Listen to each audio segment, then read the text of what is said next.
Chaque soir, malgré les risques, les manifestants envahissent un quartier de la ville, différent à chaque fois. Des démonstrations filmées et envoyées en direct par satellite sur des chaînes arabes. Tu veux te joindre à la bataille avec nous? On y va? Tu peux passer devant si tu veux. Bon, Ousmane et plus d'eau, plus d'électricité. Et regardez les ordures là, elles s'accumulent. Et quand ils savent plus quoi faire, ils nous envoient des roquettes comme celle-là. Du coup, regardez, les gens quittent le quartier. Don't be afraid, said General Osama. Our resistance is strong. Some of them got ready to fight. Thousands of anti-Assad protesters. The crowd have gone absolutely wild now. The monitors have arrived, even carrying them on their shoulders here. They're treating the monitors as if they are gods. It's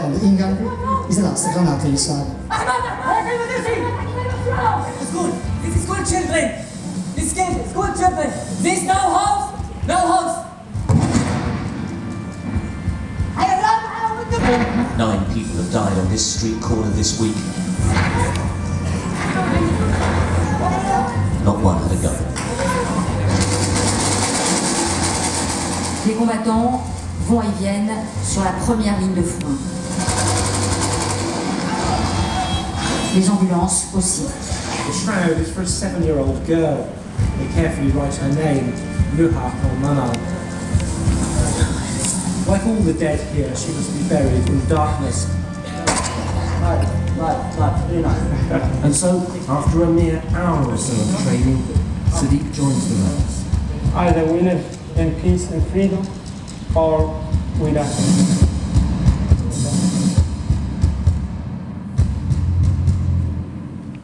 La liste des nominés pour ce prix du format court.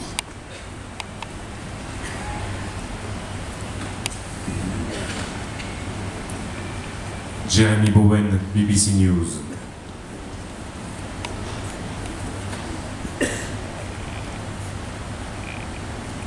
Andrew Harding, BBC News également.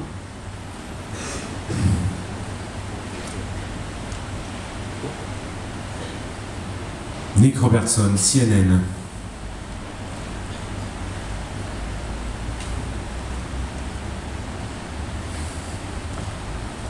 Martine Laroche-Joubert et Christophe Quinck, France 2.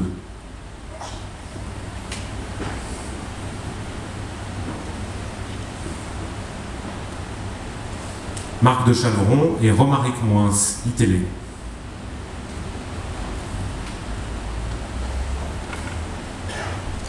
Rudy Vrance pour la VRT.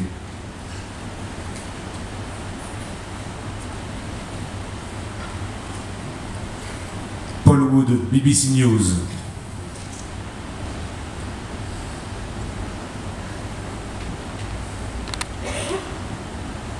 Stuart Ramsay, Sky News.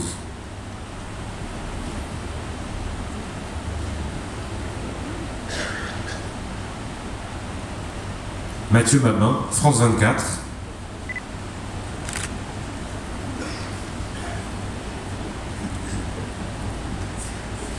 Et Bruno Giraudon et Martine Laroche-Joubert pour France 2.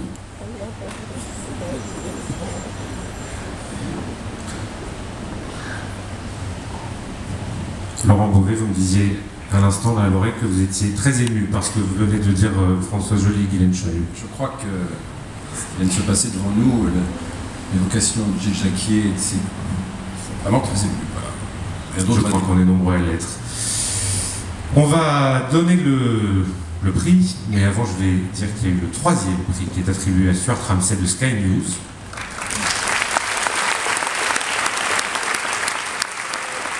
Le 2e prix revient à Mathieu Babin de France 24 qui doit être par là. Bravo Mathieu Babin. Laurent, pardon, je vous ai piqué l'enveloppe. C'est à vous de nous donner le nom du vainqueur. Alors, le trophée télévision est attribué à Nick Robertson de CNN. Nick Robertson qui s'est précipité et qui est arrivé tout à l'heure, je crois. On est arrivé là, Nick Robertson qui vient d'arriver à Bayeux. Bienvenue et bravo Nick Robertson, CNN.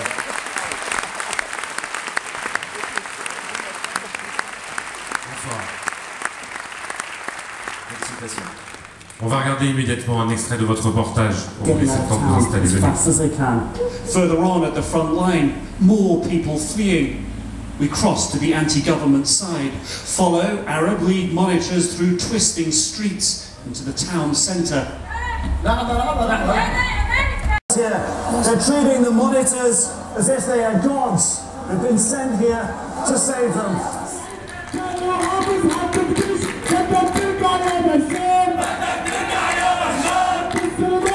Bitter anger against the government is everywhere.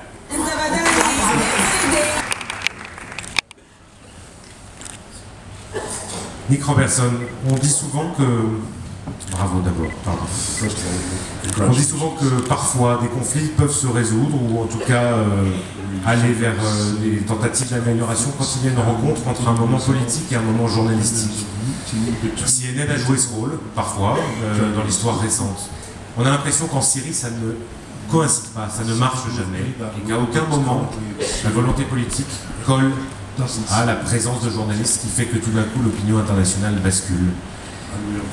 Politics is too involved in the journalistic perception around the world. I'm sorry because I didn't get all the translation of your question. My French is poor, so... Désolé, je n'ai pas entendu toute la traduction de votre question. Est-ce que, on va vous de manière beaucoup plus courte, est-ce que vous avez l'impression qu'en Syrie, il ne peut pas y avoir de rencontre entre le travail journalistique et une volonté politique, on l'a vu dans votre reportage, ces observateurs, de faire changer quelque chose. Et que ça n'arrive pas alors que ça s'est produit dans d'autres conflits, où CNN a joué un rôle. In other conflicts, journalists have played a role in resolving conflict. Do you think that that is still impossible in Syria, given the political situation? I think that journalists play a hugely important role, and in particular in Syria right now. Particulièrement en Syrie en ce moment. Because there are so many lives being lost. Parce qu'il y a tant de vies qui se perdent. 30,000 so far. Presque 30 000 jusqu'à aujourd'hui. Many of them civilians. Et de nombreuses vies, des vies civiles, des innocentes. We have a responsibility to do everything in our power as reporters. Nous avons une responsabilité à faire tout ce que nous pouvons faire, tout ce qui est dans notre pouvoir en tant que reporters. D'attirer l'attention de nos chefs et du public précisément ce qui se passe, afin de leur permettre de prendre des décisions informées. Je pense que c'est ça notre responsabilité. C'est notre contrat avec nos audiences aussi. And this is what we must continue to do. There is always qu'il faut qu'on continue à faire. Il y a toujours de l'espoir. The truth will bring forward common sense. Que la vérité va faire jaillir le bon sens. We can hope. Nous pouvons espérer.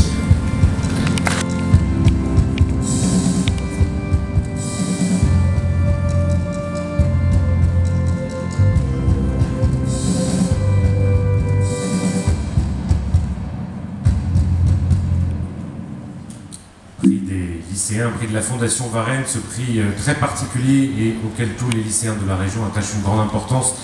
Comme vous le savez, ici, les lycéens votent pour des sujets en télévision. Ils votent, ils rencontrent aussi énormément de journalistes, de reporters qui viennent passer la semaine, quelques jours parfois, ici dans la région. Montrer leurs sujets, montrer aussi les sujets des autres, des amis, des concurrents, des collègues, et en parler pour essayer d'expliquer comment on travaille, comment se font ces reportages. Le prix des lycéens Fondation Varenne est attribué à Mathieu Mabin, France 24. Mathieu Mabin.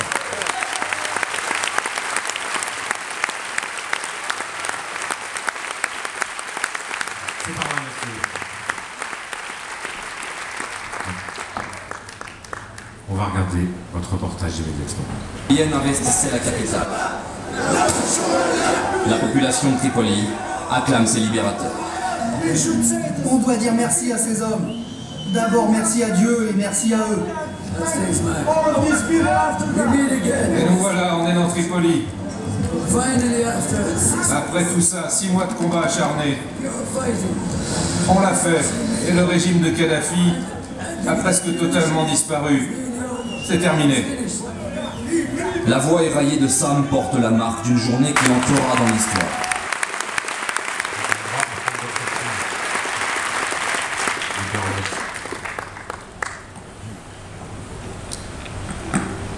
Un prix remis conjointement. Daniel, vous voulez dire, j'imagine, vos félicitations à Mathieu Mabin. Écoutez, oui, je voudrais vous féliciter et vous dire une chose, c'est que je suis très admiratif en fait du choix des lycéens, puisque depuis 6 ans que je remets ce prix, je vois qu'ils ne se sont jamais trompés. Ils ont toujours choisi des reportages exigeants, ils ont choisi des reporters talentueux, et je voudrais vraiment les en féliciter. Et je voudrais aussi remercier tous les lycéens qui ont participé, mais aussi tous ceux qui les ont accompagnés, notamment le Clémy et Catel Richard, le rectorat, et tous les accompagnants qui les ont aidés à réfléchir et à formaliser cette décision. Bravo à vous. Et des vocations que ça suscite sans doute.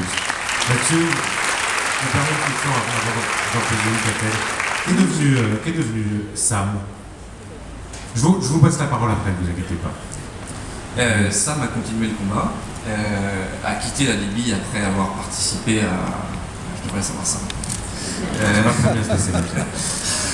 A quitté la Libye après avoir participé à la libération de la ville et mené les derniers combats jusqu'à la chute de Kadhafi. Et au moment où on parle, Sam est en Syrie, avec un groupe de volontaires libyens qui font un petit peu parler d'eux et qu'on ne tardera pas à aller visiter pour voir ce qu'ils ont vraiment dans le ventre et ce qu'ils sont vraiment venus faire en Syrie, parce que c'est une question. Et qui est derrière eux? Pour le moment, il y a plusieurs hypothèses. Je ne sais pas parce que je ne suis pas allé voir. Vous irez bientôt sans doute.